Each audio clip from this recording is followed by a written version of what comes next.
नमस्कार, मैं रचना शर्मा। चढ़ती कला टाइम टीवी देख रहे सभी दर्शकों का स्वागत करती हूं। आप देख रहे हैं हिंदी के समाचार। समाचारों की शुरुआत से पहले एक नजर आज की मुख्य सुर्खियों पर।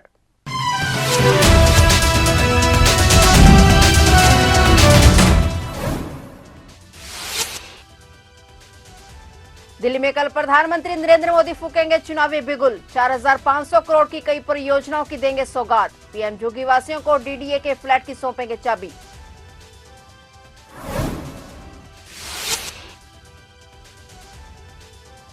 केंद्रीय कृषि मंत्री शिवराज सिंह ने आतिशी को लिखा पत्र। दिल्ली में किसानों की स्थिति पर जताई चिंता। बोले, दिल्ली के किसानों के हित में उचित निर्णय नहीं लिए।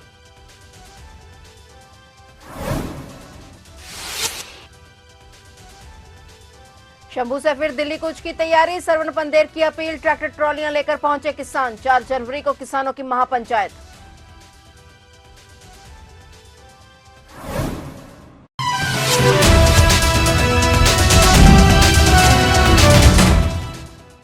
और अब समाचार विस्तार से।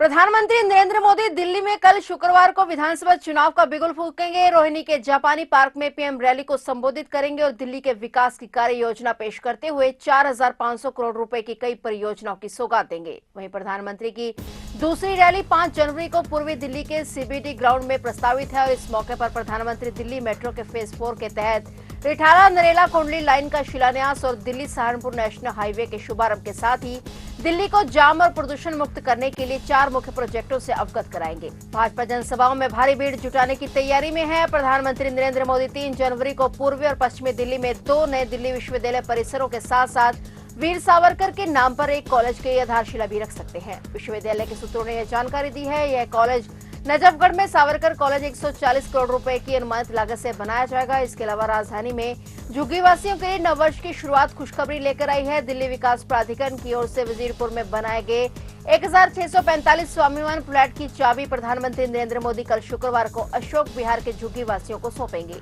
ये कदम दिल्ली विधानसभा चुनाव से पहले भाजपा की रणनीतिक योजना का अहम हिस्सा माना जा रहा है। पंजाबी सिंगर और एक्टर दिलजीत दोसांझ ने पीएम नरेंद्र मोदी से उनके सरकारी आवास पर जाकर मुलाकात की। इस खास मुलाकात के दौरान पीएम मोदी ने दिलजीत दोसांझ का गुलदस्ता भेंट कर स्वागत किया और उनकी उपलब्धियों की जमकर सराहना की। दरअसल दिलजीत को लेकर एक वीडियो सामने आई है जिसमें अपने टैलेंट से सभी को इम्प्रेस करने वाले कलाकार दिलजीत दोसांझ ने नए साल का आगाज खास अंदाज में किया है। उन्होंने देश के प्रधानमंत्री नरेंद्र मोदी से मुलाकात की, जिस संबंधी फोटोज और वीडियो सोशल मीडिया पर खूब वायरल हो रहे हैं। इस दौरान पीएम मोदी और दिलजीत दोसांझ में वार्तालाप करते हुए नजर आए और पीएम मोदी इस दौरान दिलजीत को फूलों का गुलदस्ता भी भेंट करते नजर आए। दोनों की इस खास मुलाकात की कई सारी तस्वीरें भी सोशल मीडिया पर वायरल हो रही हैं। विधानसभा चुनाव से पहले दिल्ली की सियासत जोरों पर है। इस बीच केंद्रीय कृषि मंत्री शिवराज सिंह चौहान ने दिल्ली के मुख्यमंत्री आतिशी को चिट्ठी लिखी है। उन्होंने दिल्ली के किसानों की हालत पर दुख और चिंता जताई। उन्होंने कहा कि बहुत दुख के साथ लिख रहा हूं, आपने कभी भी दिल्ली के किसानों के हित में उचित निर्णय नहीं लिए हैं। केंद्र सरकार की किसान हितैषी योजनाओं को भी आपकी सरकार ने दिल्ली में लागू होने से रोका है। आपकी सरकार को किसानों से कोई हमदर्दी नहीं है। उन्होंने कहा कि आप दिल्ली के किसान परेशान और चिंतित हैं और केंद्रीय कृषि मंत्री की इस चिट्ठी के बाद दिल्ली की सियासत गर्मा गई है। पंजाब के किसान अपनी मांगों को लेकर पिछले साल फरवरी से शंभू बॉर्डर पर मोर्चा लगाकर बैठे हैं। किसान 3 बार पहले भी दिल्ली कूच की कोशिश कर चुके हैं, लेकिन पुलिस प्रशासन ने उन्हें आगे बढ़ने से रोक दिया था। शंभू बॉर्डर पर डटे किसानों ने फिर दिल्ली कूच की तैयारी कर ली है। किसान नेता सरवण सिंह पंदेर ने अपील की है कि किसान ट्रैक्टर ट्रॉलियां लेकर बड़ी संख्या में शंभू बॉर्डर पर पहुंचना शुरू करें। जल्द ही दिल्ली कूच के लिए तारीख का ऐलान किया जाएगा। वहीं संयुक्त किसान मोर्चा ने सुप्रीम कोर्ट की हाई पावर कमेटी का निमंत्रण ठुकरा दिया है। पंदेर ने बताया कि 6 जनवरी को श्री गुरु गोविंद सिंह जी महाराज का प्रकाश पर्व शंभू बॉर्डर पर मनाया जाएगा। बॉर्डर के नजदीक पड़ते गांवों के लोगों के साथ साथ किसानों को भी ज्यादा से ज्यादा गिनती में इस धार्मिक समागम में शिरकत करने की अपील की गई है। पंदेर ने बताया कि बैठक में दोनों मोर्चों के फैसले के मुताबिक सरकार से विधानसभा सत्र में मंडियों के निजीकरण को केंद्र की नीति को रद्द करने संबंधी प्रस्ताव लाने की मांग की गई है। सरकार किसानों की 12 मांगों के समर्थन में भी प्रस्ताव पास करे। उन्होंने कहा कि 4 जनवरी को खनौरी बॉर्डर पर किसान महापंचायत की तैयारी की जा रही है, जिसमें 2 लाख से अधिक किसानों के शामिल होने की उम्मीद है। इसमें डल्लेवाल किसानों के नाम अपना जरूरी संदेश देंगे।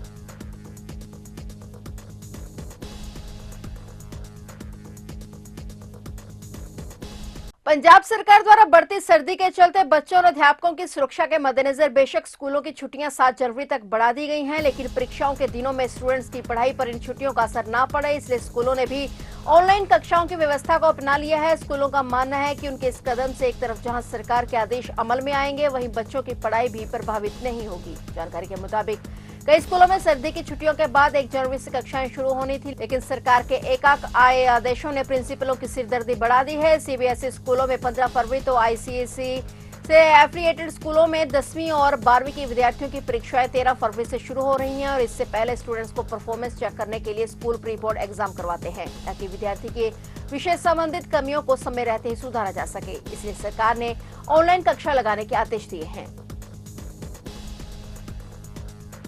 महाराष्ट्र के गढ़चिरौली जिले में एक महत्वपूर्ण और ऐतिहासिक घटना घटी, जब 11 नक्सलियों ने मुख्यमंत्री देवेंद्र फडणवीस की उपस्थिति में आत्मसमर्पण किया। इसमें कुख्यात महिला नक्सली तारका सीदाम भी शामिल है और इस आत्मसमर्पण के बाद मुख्यमंत्री ने नक्सलियों को समाज की मुख्यधारा में लौटने का संदेश दिया और उनके पुनर्वास की प्रक्रिया शुरू करने की बात की। मुख्यमंत्री देवेंद्र फडणवीस ने राज्य की कमान संभालने के बाद अपना पहला दौरा गढ़चिरौली किया और इस दौरान उन्होंने जिले में नए पुलिस स्टेशन का उद्घाटन किया। मुख्यमंत्री ने कहा कि यह पुलिस स्टेशन बहुत महत्वपूर्ण है क्योंकि इस इलाके में माओवादियों का दबदबा रहा है। उन्होंने कहा कि हमारी पुलिस ने माओवादियों के प्रभुत्व को समाप्त करके यहां अपनी चौकी स्थापित की है। अब क्षेत्र का विकास किया जा रहा है। एक सड़क बनाई जा रही है जो गढ़चिरौली को छत्तीसगढ़ से जोड़ेगी और मोबाइल टावर भी लगाए जा रहे हैं। मुख्यमंत्री फडणवीस ने बताया कि राज्य सरकार नक्सलवाद के खिलाफ अपनी लड़ाई जारी रखेगी और इसके खात्मे के लिए 3 साल की समय सीमा तय की गई है। उन्होंने ये भी कहा कि गढ़चिरौली के 1500 युवा पुलिस बल में शामिल हुए हैं, जिनमें से 33 युवा नक्सल प्रभावित रहे हैं। मुख्यमंत्री ने यह भी कहा कि नक्सलियों के प्रमुख नेता गिरधर और उसकी पत्नी ने आत्मसमर्पण कर दिया है।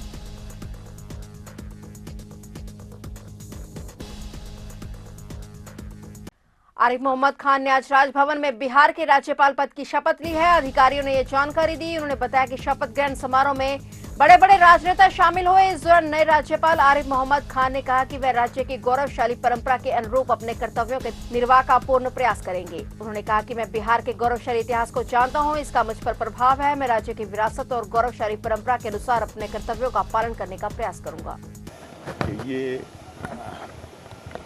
बिहार का क्या गौरवशाली इतिहास है और भारतीय संस्कृति, भारतीय इतिहास में बिहार का क्या योगदान है, तो उसके नाते इस दायित्व का महत्व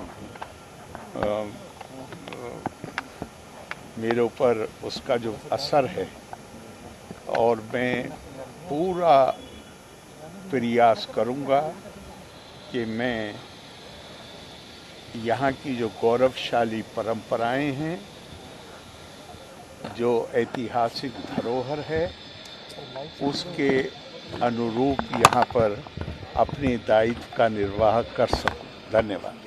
बिहार के गोपालगंज जिले के बरौली थाना क्षेत्र के सुरवल गांव स्थित चिमनी पर मजदूरों द्वारा खाना बनाते समय अचानक गैस सिलेंडर में आग लग गई। मजदूर आग बुझाने का प्रयास करने लगे, लेकिन वह नहीं बुझी और सिलेंडर ब्लास्ट कर गया। सिलेंडर फटते ही गैस तेजी से हवा में फैल गई और आग की लपटों में 11 लोग आ गए और घटना के बाद इलाके में हड़कंप मच गया। आसपास के लोगों की भीड़ लग गई। स्थानीय लोगों ने फौरन 2 बच्चों समेत 11 लोगों को इलाज के लिए बरौली अस्पताल पहुंचाया। प्राथमिक उपचार के बाद स्थिति को गंभीर देखते हुए सदर अस्पताल के लिए पीड़ितों को रेफर कर दिया गया। इस मामले में थाना प्रभारी ने बताया कि सभी को गंभीर स्थिति में सदर अस्पताल पहुंचाया गया है। नए साल 2025 का आगाज हो चुका है। पहाड़ों से आ रही बर्फीली हवाओं की वजह से शीतलहर का असर राजधानी दिल्ली सहित कई राज्यों में देखने को मिल रहा है। मौसम विभाग ने सर्दी को लेकर चेतावनी जारी कर दी है। लगातार तीसरे दिन शीतलहर का असर देखने को मिल रहा है। ठंड से बचने के लिए लोग अलाव का सहारा ले रहे हैं। आज मौसम विभाग की ओर से येलो अलर्ट जारी किया गया है। ऐसे में अधिकतम तापमान के साथ न्यूनतम तापमान में गिरावट दर्ज की गई है। वहीं कई इलाकों में पारा 6 डिग्री सेल्सियस तक पहुंच गया है। इसमें लोगों को ठिठुरन महसूस हो रही है और वहीं दृश्यता 100 मीटर से भी कम हो गई है और घना कोहरा छाने से वाहन चालकों को परेशानियों का सामना करना पड़ रहा है। मौसम विभाग ने आज घने से घना कोहरा का येलो अलर्ट जारी किया है। कई जगह पर आज आसमान में आंशिक रूप से बादल छाए रहेंगे। फिलहाल हिंदी के समाचारों में इतना ही और नए समाचारों के साथ फिर से हाजिर होंगे। तब तक के लिए देखते रहिए चढ़ती कला टाइम टीवी और मुझे दीजिए इजाजत। धन्यवाद।